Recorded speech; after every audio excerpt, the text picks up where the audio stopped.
In this last week, you'll explore how various stakeholders monitor a marketed product's safety profile and FDA's regulatory requirements for post marketing surveillance as the number of patients taking the drug grows. The marketed product's safety profile continues to be evaluated and updated as new data are generated. The regulatory authorities, sponsor pharmaceutical companies, healthcare providers, and the patients, of course, have a common goal to ensure patient safety. To meet this goal, these stakeholders all contribute to the continued assessment of a therapeutic drug's safety risks and the benefit risk profile to ensure that the benefits continue to outweigh the risks. Here is our agenda for this lecture.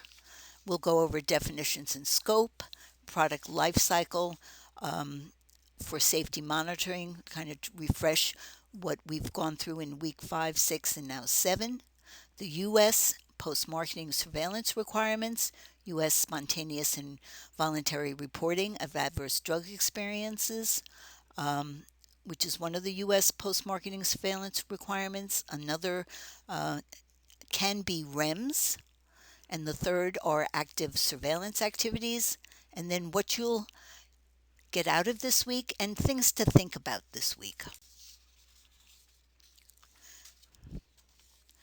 Here are definitions for pharmacovigilance, adverse drug experience, and post-marketing surveillance, which all play a role in risk management in drug development.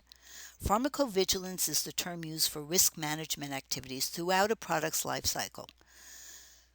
Through post-marketing surveillance, as noted, FDA and sponsors continue to monitor and assess risk as part of the ongoing risk-benefit assessment for marketed products.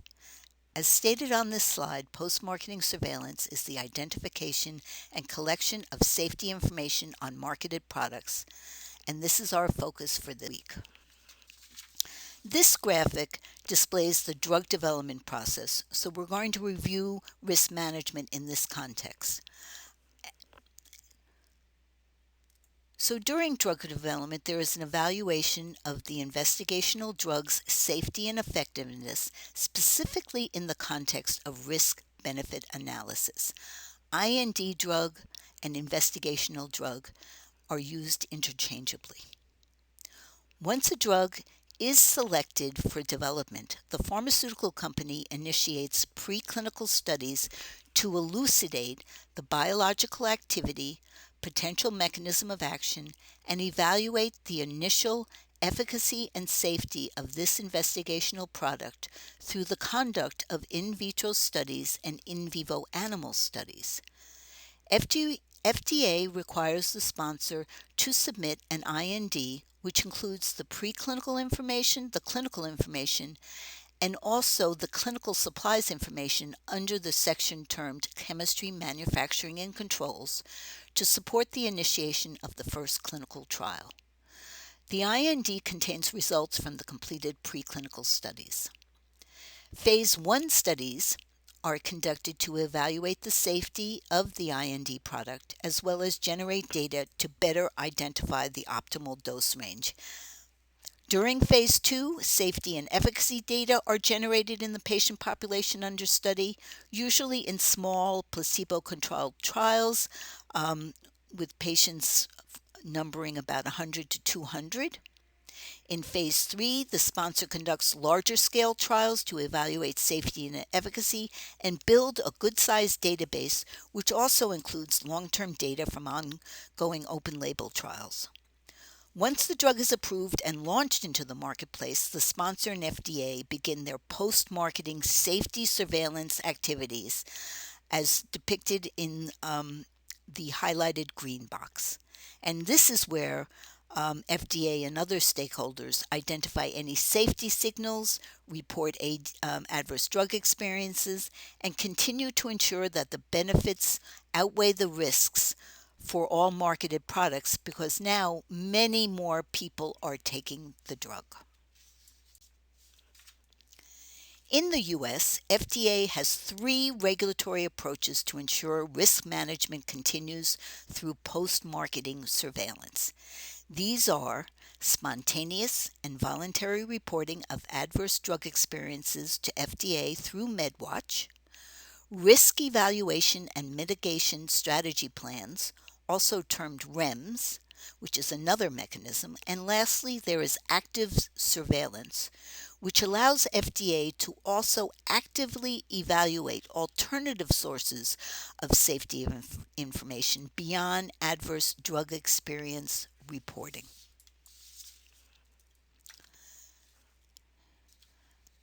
Now I'm going to briefly discuss each approach.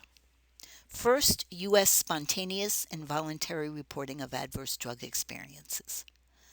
21 CFR 314.80, titled Post Marketing Reporting of Adverse Drug Experiences, are regulations that require sponsor companies to review all adverse drug experiences reported in various ways to them and inform FDA either through submission of a 15-day alert report or periodic adverse drug experience report or PADER throughout the marketed product's life cycle.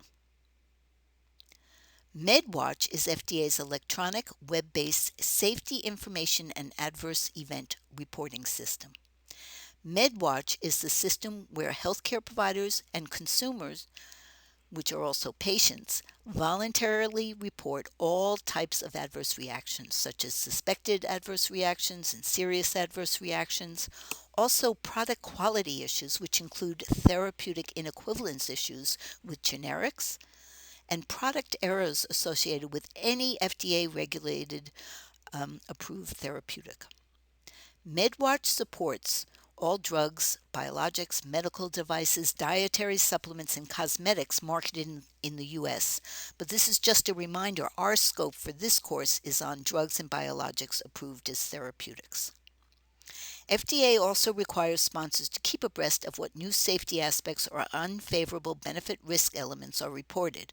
For example, there might be case studies of patients who are taking a sponsor's marketed product found in published literature or even unpublished literature, and this has to be reported also to FDA. In addition, for local and regional adverse drug experience reporting assessments, the Joint Commission, which is a nonprofit independent organization that accredits about 21,000 healthcare organizations and programs throughout the U.S., also plays a role.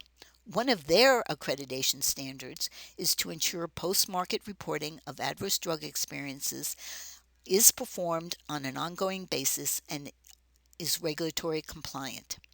And this is done by them verifying this through their accreditation process. The second risk management approach is risk evaluation and mitigation strategy plans. Congress passed the FDA Amendment Act of 2007 that provided FDA with the authority to enforce REMS, and that's the FDA Amendment Act is termed FDAAA. The format and content are provided in the draft FDA guidance on the format and content of proposed REMS issued in 2009. FDA may require post-marketing studies as part of a REMS, as a condition for marketing, and also as a condition for marketing approval. FDA issued a guidance for industry on post-marketing studies and clinical trials, which also goes into more detail about the types of post-marketing studies. And I'm just going to discuss two of the more commonly occurring post-marketing studies. First is a common observational study, which is a pharmacoepidemiological study, which is designed to assess a serious risk associated with a drug exposure or to quantify risk or evaluate factors that affect the risk of a serious toxicity, such as a drug dose. Registrations are also sometimes required. A registry provides a repository or database to collect clinical trial results as part of post-marketing surveillance. Or for marketed products, there may also be a registry, for example, to collect outcomes, such as pregnancy outcomes for women who are taking a particular marketed drug. in addition, FDA may require randomized clinical trials as a condition for regulatory marketing approval. This may be the case if FDA grants accelerated approval of a new drug. The sponsor is obligated to follow the regulations in 21 CFR 314.500, accelerated approval of a new drug for serious or life-threatening illnesses. And they will have a REMS, the sponsor will have a REMS to conduct further studies to verify and describe the drug that's been approved through the accelerated approval process to really demonstrate the actual clinical benefits.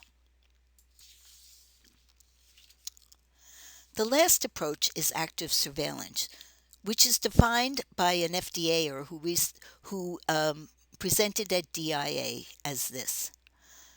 Active surveillance is the regular, periodic collection of case reports of drug events from healthcare providers or facilities, such as healthcare facilities, with a focus on events, settings, or drugs of interest.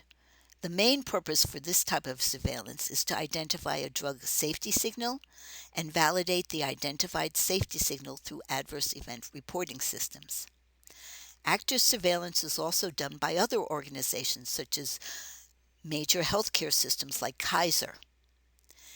And the Drug-Induced Liver Injury Network is also listed on this slide, and this was established by an NIH institute, the National Institute of Diabetes and Digestive and Kidney Diseases.